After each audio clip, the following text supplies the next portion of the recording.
അവിടെ കറണ്ട് പോയി. കേൾക്കാമോ ശ്രീ തോമസ്? കറണ്ട് പോയി കേട്ടോ. DGPയുടെ അടുത്ത് ഈ റിപ്പോർട്ട് കിട്ടിയിട്ട് കേൾക്കുന്നുണ്ടോ ശ്രീ തോമസ്? നമസ്കാരം.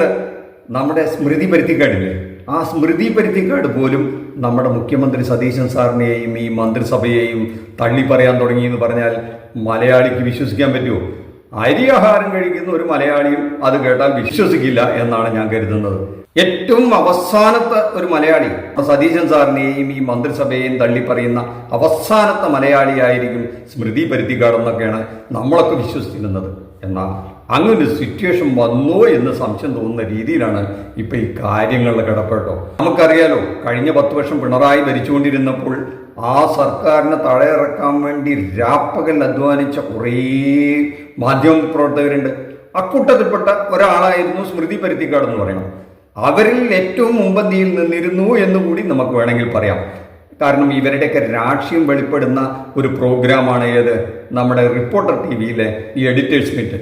അതിനകത്ത് പലപ്പോഴും ഈ ഇടതുപക്ഷ ചായവും ഉണ്ടെന്ന് നമ്മൾ സംശയിക്കുന്ന അരുൺകുമാറൊക്കെ ആയിട്ട് അതിഭയങ്കരമായിട്ട് ഏറ്റുമുട്ടിയ ഒരാളാണ് ആര്, സ്മൃതി പരുത്തിക്കാട്. ആർക്ക് വേണ്ടിയിട്ടായിരുന്നു? ഈ സതീശൻ സാറിനും UDFനും വേണ്ടിയിട്ട്, അല്ലെങ്കിൽ UDFന് അധികാരത്തിലെത്താൻ വേണ്ടിയിട്ട്. ആ രീതിയിൽ കഷ്ടപ്പെട്ട ഒരാള് ഇവർ തള്ളിപ്പറയും ഇത്ര വേഗം. കാരണം 2 മാസം പോലും ആയിട്ടില്ലല്ലോ, അത്ര വേഗം ഈ മന്ത്രിസഭയെയും സതീശൻ സാറിനെയൊക്കെ തള്ളിപ്പറയുമെന്ന് നമുക്ക് വിശ്വസിക്കാൻ പറ്റില്ല. അപ്പോൾ എന്താണ് ഇങ്ങനെ പറയാനുണ്ടായ ഒരു കാരണം എന്നുകൂടെ നമുക്ക് നോക്കണ്ടേ. വെറുതെ പറയല്ലേ, അങ്ങനെയൊന്നും സംഭവിക്കില്ല എന്ന് നിങ്ങൾ വാദിക്കുകയാണെങ്കിൽ നിങ്ങൾക്ക് അങ്ങനെ തോന്നുന്നുണ്ടോ? അങ്ങനെ സംഭവിക്കുന്നു തോന്നുന്നുണ്ടോ? അങ്ങനെയാണ് ഞാനും വിചാരിച്ചിരുന്നത്. അതിനൊന്നും ഒരു സാധ്യതയില്ല എന്ന് വിചാരിച്ചിരുന്നിടത്താണ് ഇക്കാര്യങ്ങളൊക്കെ കേട്ടപ്പോൾ സത്യത്തിൽ ഞാൻ എന്നെ തന്നെ തൊട്ടു നോക്കി. കേൾക്കുന്നത് എൻ്റെ കാതുകൾ തന്നെയാണോ, ഈ കാഴ്ചകൾ കാണുന്നത് എൻ്റെ കണ്ണുകൾ കൊണ്ട് തന്നെയാണോ എന്ന് സംശയം തോന്നി തുടങ്ങി. അത്രമാത്രം വീറോടെ വാദിച്ചിരുന്ന ഒരു മാധ്യമ പ്രവർത്തക പലപ്പോഴും ഈ അരുൺകുമാറൊക്കെ ആയിട്ട് അംഗം വെട്ടി ആ പരിപാടിയിൽ നിന്ന് തന്നെ ബോയ്ക്കോട്ട് ചെയ്യാൻ ശ്രമിച്ചിട്ടുണ്ട്. ആർക്ക് വേണ്ടിയിട്ടായിരുന്നു? ഈ UDFന് വേണ്ടിയിട്ടായിരുന്നു, അല്ലെങ്കിൽ സതീശൻ സാറിന് വേണ്ടിയിട്ടായിരുന്നു, അവരെ എങ്ങനെയെങ്കിലും ഒന്ന് ഭരണത്തിൽ തിരിച്ചു കൊണ്ടുവരാൻ വേണ്ടിയിട്ടായിരുന്നു. അങ്ങനെയുള്ള ഒരാളിൽ നിന്ന് ഈ സർക്കാരിനെ പറ്റി ഇത്ര കുറച്ച് ദിവസങ്ങൾക്കുള്ളിൽ തന്നെ ഒരു നെഗറ്റീവായിട്ടുള്ള ചില റിമാർക്സുകൾ വരിക, അല്ലെങ്കിൽ അഭിപ്രായം മോശം വരിക എന്ന് പറഞ്ഞാൽ ഇതിൽ പരം ഒരവസ്ഥ എന്താ വേണ്ടത്? ഇത് തന്നെ സതീശൻ സാറിനുള്ള ഒരു വാണിംഗ് ആയിട്ട് വേണമെങ്കിൽ അദ്ദേഹത്തിന് കണക്കാക്കാം.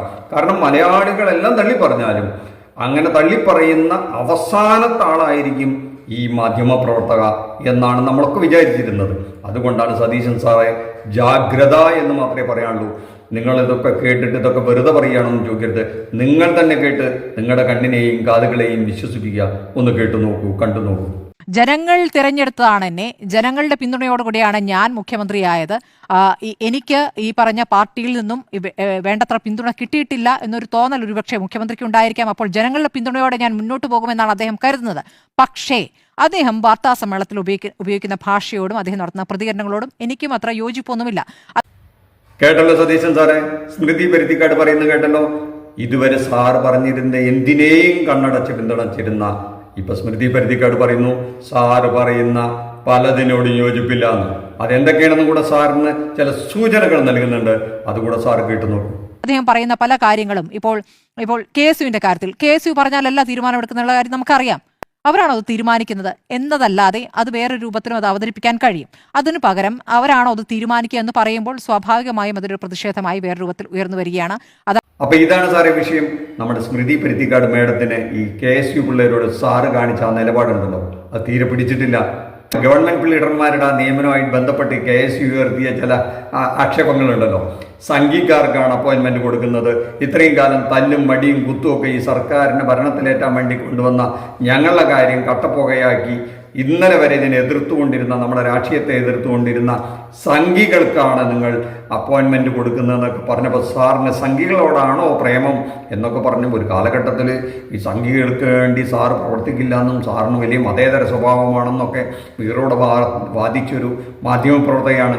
അപ്പോൾ അവർക്ക് പോലും സംശയം തോന്നി തുടങ്ങിയിരിക്കുന്നു എന്നാണിപ്പോൾ ഈ മേഡം പറഞ്ഞതെന്ന് നമുക്ക് മനസ്സിലാവുന്നത്. അങ്ങനെ തന്നെയല്ലേ സാറേ? എന്നാൽ അത് മാത്രമല്ല കേട്ടോ, കുറച്ചും കൂടെ കാര്യങ്ങൾ അവർക്ക് പറയാനുണ്ട്. അതും കൂടെ നമുക്കൊന്ന് കേട്ടു നോക്കാം. സംഘപരിവാറിനെതിരായ ഒരു സമരം അല്ലെങ്കിൽ കേന്ദ്ര സർക്കാരുമായി ബന്ധപ്പെട്ട അടികൊള്ളുന്ന സമരമോ അല്ലെങ്കിൽ വലിയ വെള്ളം ചുറ്റുന്ന സമരമോ ഒന്നും നമ്മൾ കണ്ടിട്ടില്ല. ഇവിടെ സർക്കാരുമായി ബന്ധപ്പെട്ട് കഴിഞ്ഞ സർക്കാരുമായി ബന്ധപ്പെട്ട് വിഷയങ്ങളിൽ പ്രതികരിച്ചിട്ടുണ്ട്. ഞാൻ പലപ്പോഴും എനിക്കറിയുന്ന യൂത്ത് കോൺഗ്രസിലെ നേതാക്കളോട് ഞാൻ ചോദിച്ചിട്ടുണ്ട്, നിങ്ങൾ എന്താണ് ആ കേന്ദ്രത്തിനെതിരായ വിഷയങ്ങൾ ഏറ്റെടുക്കാത്തത്? അല്ല, ഇവിടെ ഇപ്പോൾ നമുക്ക് വിമർശിക്കേണ്ടത് ഇവിടെയാണല്ലോ, ഈ സർക്കാരിനെതിരെയാണല്ലോ എന്ന് പോലും പറയുന്ന കണ്ടിട്ടുണ്ട്. അത്ര പോലും വിഷയങ്ങൾ ഏറ്റെടുക്കേണ്ട വിഷയങ്ങളുണ്ടായിട്ടും അത്തരം കാര്യങ്ങൾ പ്രതികരിച്ച് കണ്ടിട്ടില്ല. പക്ഷേ അതെന്റെ സ്മൃതി മേഡം, നമ്മുടെ ഈ കേരളത്തിലെ കോൺഗ്രസ്സുകാരെ സംബന്ധിച്ചിടത്തോളം സംഘികളെക്കാൾ വലിയ ശത്രു ആരാണ്? പിണറായി വിജയനും സംഘവുമാണ്. അപ്പൊ അവരെ എതിർക്കുക എന്നുള്ളതാണ് നമുക്ക് വേണ്ടത്. കാരണം നമുക്ക് അധികാരം പിടിക്കണമെങ്കിൽ സംഘികളെ പുറത്താക്കേണ്ട കാര്യമില്ലല്ലോ, പിണറായിയല്ലേ പുറത്താക്കേണ്ടത്. അതുകൊണ്ട് സമരം നമ്മൾ ആർക്കെതിരെ ചെയ്യണം? പിണറായിക്കെതിരെ ചെയ്യണം. അങ്ങനെയല്ലേ നമ്മൾ അന്ന് സമരം ചെയ്തത്, അതുകൊണ്ടല്ലേ നമ്മൾ അധികാരത്തിലെത്തിയത്. അത് നമ്മുടെ സ്മൃതി പരുത്തിക്കാട് തെറ്റായി എന്തോ ധരിച്ചതാണ്. അതല്ലല്ലോ നമ്മുടെ വിഷയം. ഈ മേഡത്തിന് എന്താണ് ഇപ്പം ഈ സതീശൻ സാറിനെതിരെയുള്ള ആ ഒരു അഭിപ്രായം എന്നല്ലേ, അതുകൂടെ ഒന്ന് കേട്ടു നോക്കാം. സാറിനോട് മാത്രമല്ല കേട്ടോ, മന്ത്രിസഭയിലെ ചിലരുടെ പ്രവർത്തനത്തെ പറ്റിയും ഇപ്പൊ സ്മൃതി പരുത്തിക്കാട് മേഡത്തിന് ഒരല്പം അഭിപ്രായ വ്യത്യാസമുണ്ട്. അതും കൂടെ കേട്ടു നോക്കാം. നമ്മളെ സംബന്ധിച്ചപ്പോൾ നോക്കൂ, ഒരു സർക്കാർ അധികാരത്തിൽ വന്ന് ഒരു പ്രതിസന്ധി ഉണ്ടാകുമ്പോൾ എന്താണ് അതിനൊരു പോംവഴി എന്ന് ആലോചിക്കുന്നു എന്നൊരു ആശ്വാസകരമായ മറുപടി നമ്മൾ പ്രതീക്ഷിക്കും. കൈമലർത്തി കാണിക്കുന്ന ഒരു മന്ത്രിയെ നമുക്ക് ആവശ്യമില്ലല്ലോ. അദ്ദേഹം എന്താണ് ഇനി എപ്പോഴാണ് ഭരിക്കാൻ പറ്റുക എന്ന് അറിയില്ല എന്ന് കൈമലർത്തി കാണിക്കുന്ന ഒരു യഥാർത്ഥ മറുപടിയാണെന്ന് ഞാൻ കരുതുന്നില്ല. അപ്പൊ സതീശൻ സാറിന്റെ മന്ത്രിസഭയിലെ ആ വിദ്യുച്ഛക്തി മന്ത്രിയുടെ ആ രീതിയും നമ്മുടെ സ്മൃതി മേഡത്തിന് ഇഷ്ടപ്പെട്ടിട്ടില്ല കേട്ടോ. ഈ പവർ കട്ടില്ലേ, ഈ പവർ കട്ടിന്റെ കാര്യകാരണ സഹിതമൊന്നും ജനങ്ങളെ ബോധിപ്പിക്കാൻ അദ്ദേഹത്തിന് പറ്റുന്നില്ല എന്നും അദ്ദേഹം ഈ ചോദ്യമൊക്കെ ചോദിക്കുമ്പോൾ കൈമലർത്തി കാണിക്കുകയാണെന്നും, അങ്ങനെ ഒരു മന്ത്രി നമുക്ക് ആവശ്യമുണ്ടോന്നാണ് ചോദിക്കുന്നത്. കൈമലർത്താൻ ഒരു മന്ത്രിയായിട്ട് ആവശ്യമുണ്ടോന്നാണ് ഇപ്പൊ ഈ സ്മൃതി പരുത്തിക്കാട് മേഡം കൂടെ ചോദിക്കുന്നത്. ജനം കേൾക്കാടി. കഴിഞ്ഞ ദിവസമാണ് സോഷ്യൽ മീഡിയയിൽ ഹൃദയകാരിയായ ഒരു കുറിപ്പ് കണ്ടത്. ഒരു നേഴ്സ് ഇട്ടതാണ്. വയസ്സായ ഒരു മുത്തശ്ശൻ ഓക്സിജന്റെ സപ്പോർട്ട് കൂടിയാണ് വീട്ടിൽ കഴിഞ്ഞിരുന്നത്. രാത്രി 12 മണിക്കെങ്ങാണ്ടോ കറണ്ട് പോയി. രാത്രി സമയമല്ലേ, അത് ഈ ഇലക്ട്രിസിറ്റിയിൽ പ്രവർത്തിച്ചിരുന്നാണത്രേ. അപ്പോൾ ആ പെട്ടെന്ന് കറണ്ട് പോയപ്പോൾ ഓക്സിജൻ പ്രവർത്തിക്കാതെ ഓക്സിജൻ ഇല്ലാതെ കുറേ നേരം അത് അവർക്ക് സർവൈവ് ചെയ്യാൻ ആ മുത്തശ്ശന് കഴിവില്ലായിരുന്നു. അങ്ങനെ കുറേ നേരം കറണ്ടില്ലായതോടുകൂടി ആ രാത്രി മുഴുവൻ വലിയ സഫോക്കേഷൻ വന്ന് രാവിലെ ആയപ്പോഴേക്ക് ആ വയസ്സായ വൃദ്ധൻ മരിച്ചുപോയി എന്നൊരു സങ്കട വാർത്ത നേഴ്സ് ഒരു കുറിപ്പായിട്ടത് കേട്ട് നമ്മുടെ സ്മൃതി പരുത്തിക്കാട് പോലും വിഷമിക്കുകയും സങ്കടപ്പെടുകയൊക്കെ ചെയ്തു. അത്തരമൊക്കെ വാർത്ത കേട്ട് കഴിഞ്ഞപ്പോഴാണ് ഈ കൈപലർത്തുന്ന ഒരു മന്ത്രിയാണല്ലോ നമ്മുടെ നാട്ടിലുള്ളത് എന്ന് പറഞ്ഞത്. വലിയ പ്രതീക്ഷയോടുകൂടി ഈ മാധ്യമപ്രവർത്തകരുടെ ഒരു നിരന്തര ശ്രമഫലമായിട്ട് കൂടി അധികാരത്തിൽ വന്ന ഒരു സർക്കാരിൽ നിന്ന് ഏറ്റവും കുറഞ്ഞ ദിവസം കൊണ്ട് തന്നെ ഇത്തരം ചീത്തപ്പേരുകൾ കേൾപ്പിക്കേണ്ട ഒരു ഗതികേടിലായി പോയല്ലോ എന്നാണ് ഇവർക്കൊക്കെ തോന്നിയിട്ടുണ്ടാവുക. അത് സതീശൻ സാറും കൂട്ടരും അന്വേഷിക്കട്ടെ, വേണ്ട നടപടികൾ എടുക്കട്ടെ.